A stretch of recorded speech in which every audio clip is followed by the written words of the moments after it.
This is Glenn Robinson, President of the World Affairs Council of the Monterey Bay Area. I would like to welcome you to our newest edition of Quick Takes on International Affairs. Please enjoy this talk and do consider joining the World Affairs Council.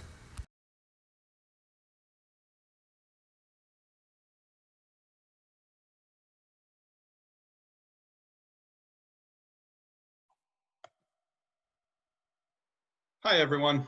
My name is Kent Glenzer. I am an associate professor at the Middlebury Institute of International Studies at Monterey, where I specialize in organizational development and program evaluation. So I've titled this, Who's on First? International Organizations and COVID-19. This presentation is going to focus primarily on the WHO, not other international organizations. So let's get some fast facts about WHO out of the way. It was created in 1948 as part of the United Nations. It is strictly advisory. It has no boots on the ground in order to do delivery, and it does not have any enforcement tools. Its original mandate way back in 1948 was to coordinate global response to emergencies, pandemics, just like COVID-19, and to coordinate humanitarian responses.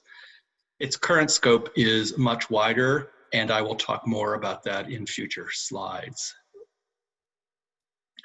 Its headquarters are in Geneva in Switzerland, and it has 6 regional offices around the world and 150 country offices. And I'm going to return to the role of these 6 regional offices also later in this presentation.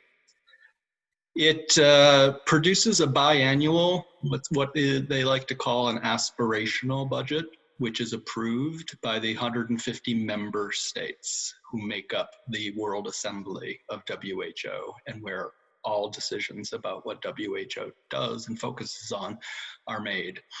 Once the aspirational budget is approved by the 150 member states, the Secretary General's primary role in WHO becomes fundraising for that budget, and why will become clear a little bit later in the presentation. WHO has had some very notable successes since 1948. The eradication of smallpox is one of them. The near eradication of polio is another. And the work that they did on containing SARS back in the early 2000s is also considered a pretty good success, even though some critics think that they responded late to it. What else? Let's follow the money around WHO. In this graphic, you can get a feel for which countries around the world support WHO more and less, and kind of the degree to which they do so. As you look at this, there's a couple of things that become really important if we want to understand the role of WHO and how effective it is in global pandemic response. First is dues. Dues are required contributions as per the WHO Constitution for all member states. And every member state's contribution is calculated more or less based on the size of their economy. The second portion to keep in mind on this is what's called voluntary core.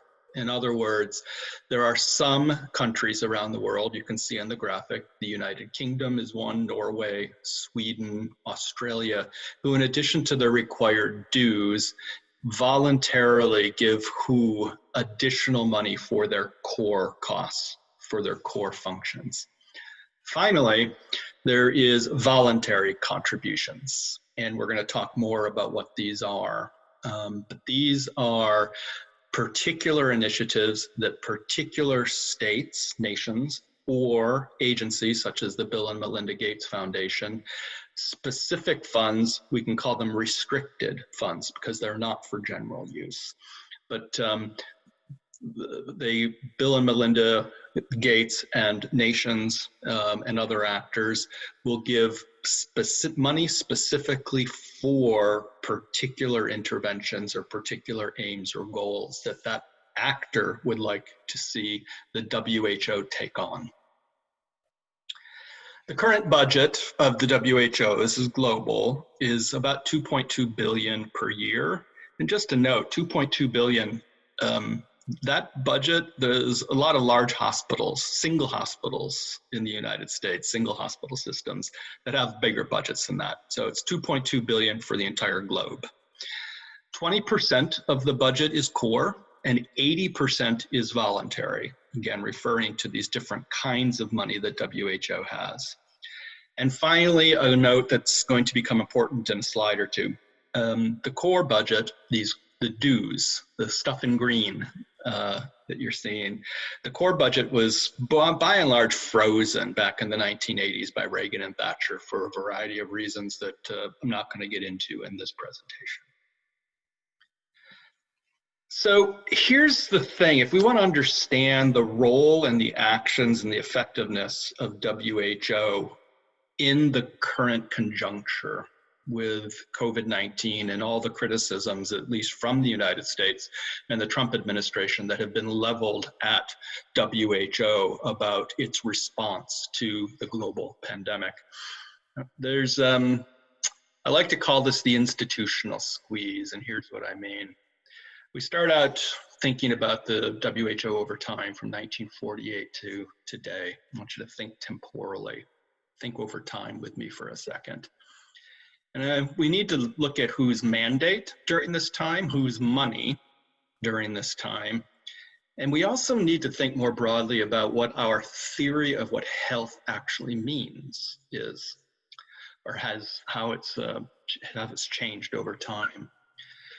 So in 1948, WHO starts out with 100% dues. There are no voluntary contributions. And WHO's mandate is really pretty tight. It is simply to coordinate global health emergencies. That's all it does. It doesn't do anything else.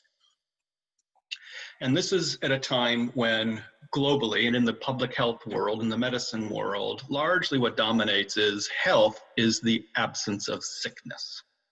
So a real emphasis on eradicating sickness or illness as what a health agency does. Well, over these years, that idea has changed radically. Right now, instead of thinking about health as the absence of sickness, we think of health in terms of the social determinants of health and well-being. What are the conditions which we need in place so that a person and a community and a nation can actually be healthy? So it's a much, much broader definition of what health is. And so, as we go through time, we see WHO's mandate expanding. And I'm not going to read all of these things that you see on the screen, but you can have a glance at them as I talk. But this is gradually accrued to WHO over time. Since 1948, so that now in 2021, it is pretty much involved in almost any aspect of health globally that you can possibly think of.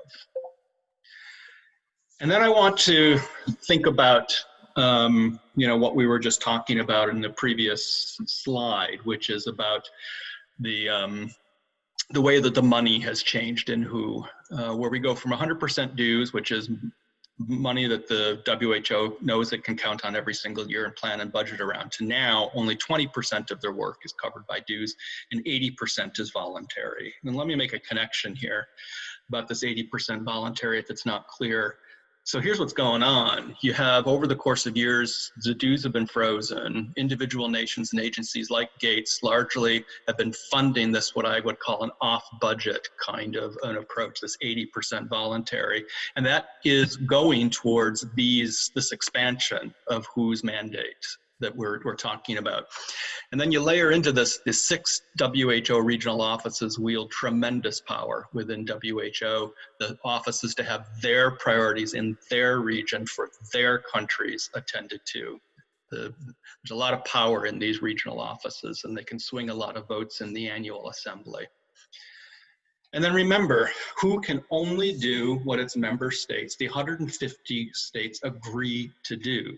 There is no independent action by the WHO Secretary General to do new things. Anything that happens, anything that WHO does, anything that it focuses on has to be agreed by the 150 member states. So this leads to institutional squeeze part 2, which is, as I just said, WHO can't do anything in a country without that country's approval.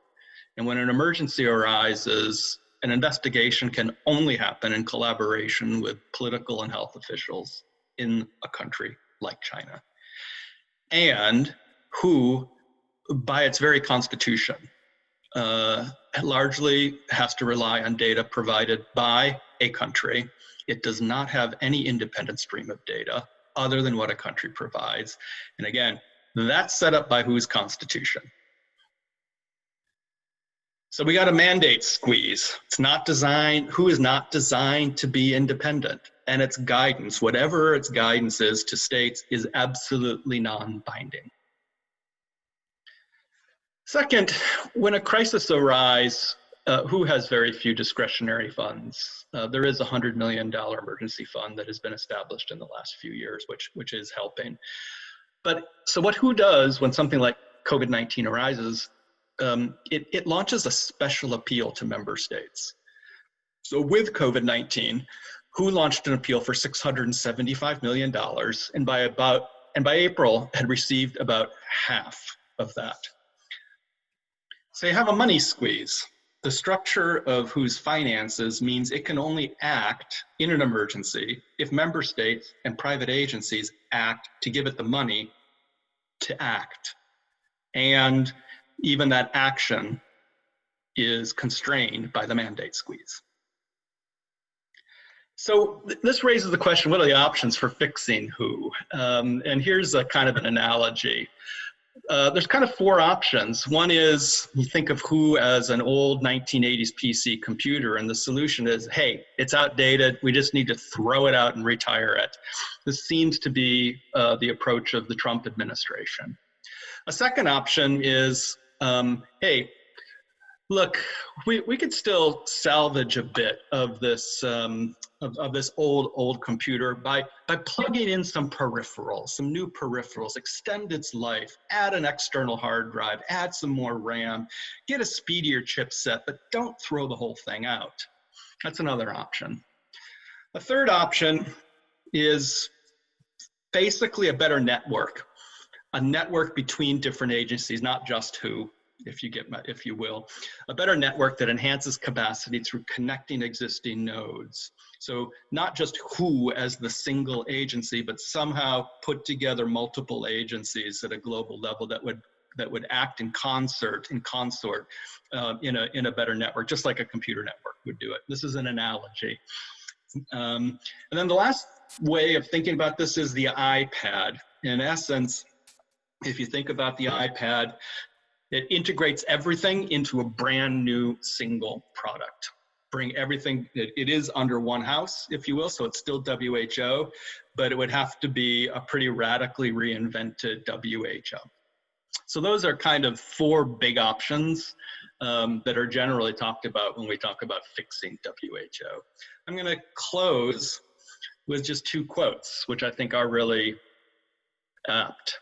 One is, WHO is set up for failure. It's asked to do a huge amount. Its budget is relatively small. It has authorities on paper, but can't deliver on them.